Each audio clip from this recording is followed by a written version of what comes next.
ഇത് തെക്കൻ കേരളത്തിലെ മരച്ചീനി കൃഷി ചെയ്യുന്ന രീതിയാണ്.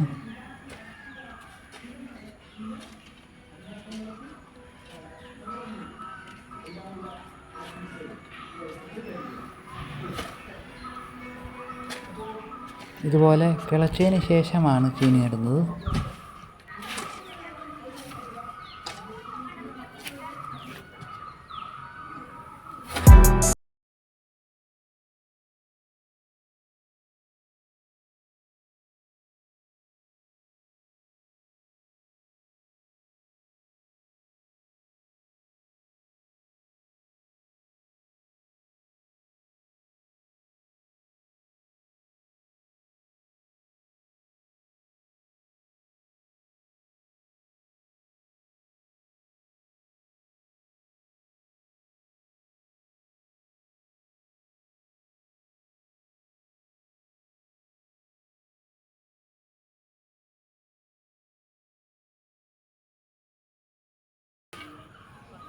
ഇന്ന് 27-ാം തീയതിയാണ് സാധാരണ ഇവിടെ വിറ്റിരുന്നത്. ഇന്നിപ്പോൾ ഈ അടുത്ത കാലത്ത് എന്ന് പറഞ്ഞു കഴിഞ്ഞാൽ പൊട്ടാഷിൻ്റെ കുറവുണ്ടെന്നാ ഇവർ ഈ പറയുന്നത്. ഇപ്പം അതാ ഈ വിളവ് കുറയുന്നതിൻ്റെ കാരണം പോലും അത് ഡ്യൂപ്ലിക്കേറ്റും ഉണ്ട്.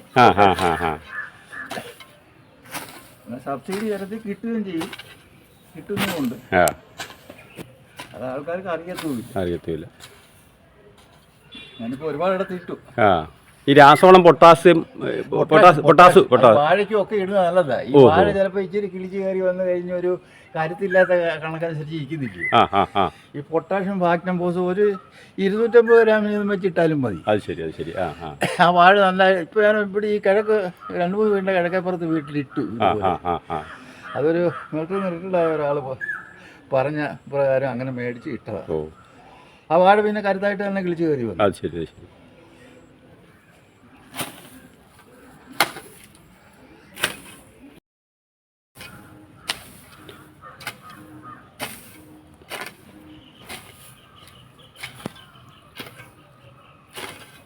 ഇത് ഏത് മാസത്തിലാണ് കപ്പ ഇടുന്നത്? സാധാരണ കുംഭമാസത്തിൽ തന്നെ ഇടണം. കാഞ്ഞ് കിളിക്കും. കാഞ്ഞ് കിളിക്കുകയും ചെയ്യും. തന്നെയല്ല കുംഭമാസത്തിലെ ഉണക്കം കൊണ്ട് അയ്യം ചിക്കി കഴിഞ്ഞ് കഴിഞ്ഞാൽ അതിൻ്റെ വേര് വരെ അങ്ങ് ഉണങ്ങി ഇതായിക്കോളും. ഒന്ന് കാഞ്ഞ് കിളിച്ച് പിന്നത്തെ മഴയ്ക്ക് ഈ ചീനിക്കമ്പ് പിടിച്ച് നിൽക്കും. അത് ശരി. അയ്യത്ത് വെള്ളം നിന്നാലും ചീനിക്കമ്പ് പിടിച്ച് നിൽക്കും. നമ്മൾ ഒരു വെള്ളം മുറിച്ചങ്ങ് വിടണം എന്നുള്ളതേ ഉള്ളൂ.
ഈ വളത്തിന് പ്രത്യേകം പേര് വല്ലതും ഉണ്ടോ?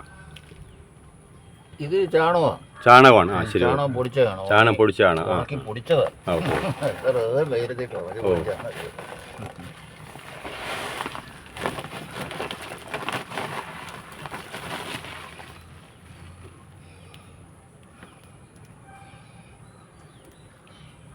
പച്ചച്ചാണകം ഇടാൻ പറ്റും.